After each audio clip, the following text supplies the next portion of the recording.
Earlier on this year, I showed you that some of my upturned feeders had been left on the colony too long and my bees had built wild comb upturned within the feeder. I flipped them around the right way and I left them for 3 months. In this video, I'm going to harvest that honey, cut inside it and show you what amazing honey the bees have stored. Right, so you can't see me, but you can see the wild honey. Perfectly formed in this feeder here, really, really heavy as well. Some of it's draining out, some of it's not fully capped over.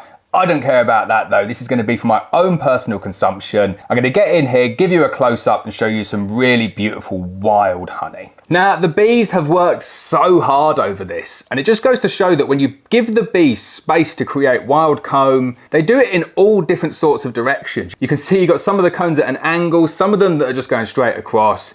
Warm way, cold way, I don't think the bees really care.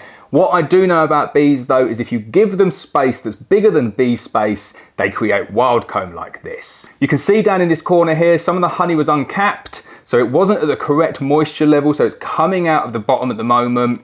That honey there will ferment, but I don't mind. I'm going to take out some of the good capped frames, pull them out, give you a real close up inside them and show you just how amazing they are. Now, believe it or not, the bees did this again. And what I'm amazed about with this one over here is just how wide and chunky some of those frames are.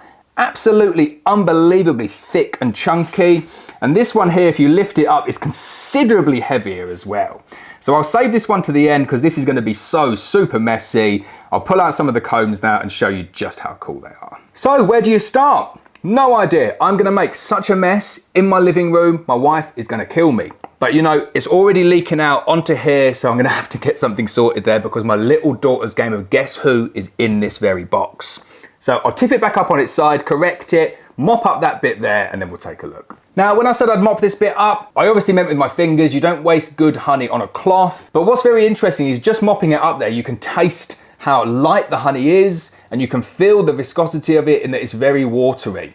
That tells me that the honey in some of these combs here is probably not actually classed as honey yet because the moisture content isn't correct. So for people that don't know, bees go out, they collect nectar that's around an 80% water content, bring it back to the hive, they fan it down and get it down to below around a 20% moisture content. Generally, honey that I get is in between 16 and 18%, and that's how you get it nice and thick and viscous and really strong tasting. Anything higher than that and it's nowhere near as thick and it's nowhere near as strong tasting.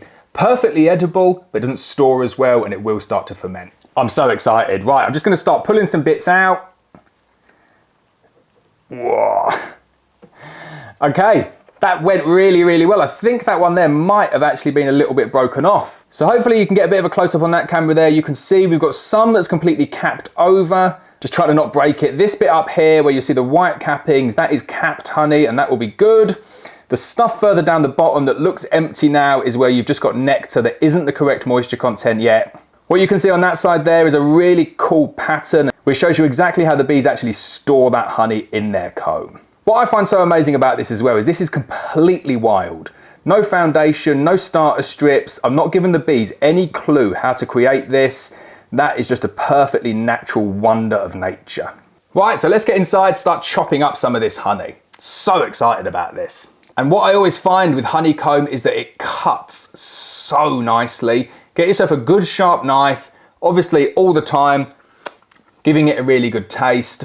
What is so amazing about honeycomb is that each and every single apiary, so that is a place where you keep your bees, is going to produce a different honey.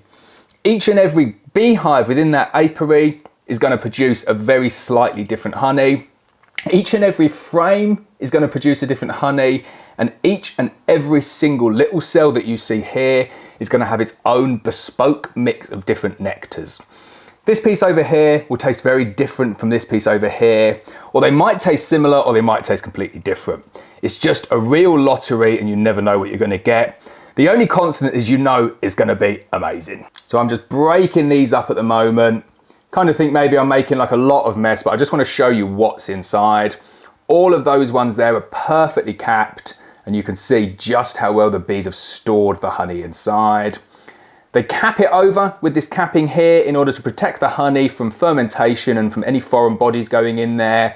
And it will pretty much keep indefinitely in there as long as the hive keeps it at the correct temperature and there's no pests or anything that go in and break these seals. Pretty much going to last forever. But you just take a look at some of that beautiful honey inside there. You can't get better than playing with honey on camera with a little slow motion camera. It really is good fun. I'm going to take numerous tastes all the way through because I love honey and I love tasting the differences from frame to frame. Right, so you must think I'm crazy. I've just been playing with honey for 15 minutes there. What am I going to do with all this honey? I'm going to use a real simple method called a crush and strain method. If you're interested in knowing what that is, definitely hit the subscribe button. I'm going to do that today as a separate video.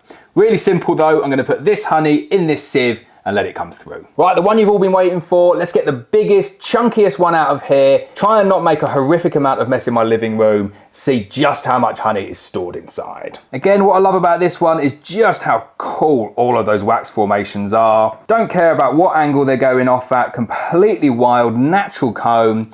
But what I really love about this one is just how extended some of those cells are.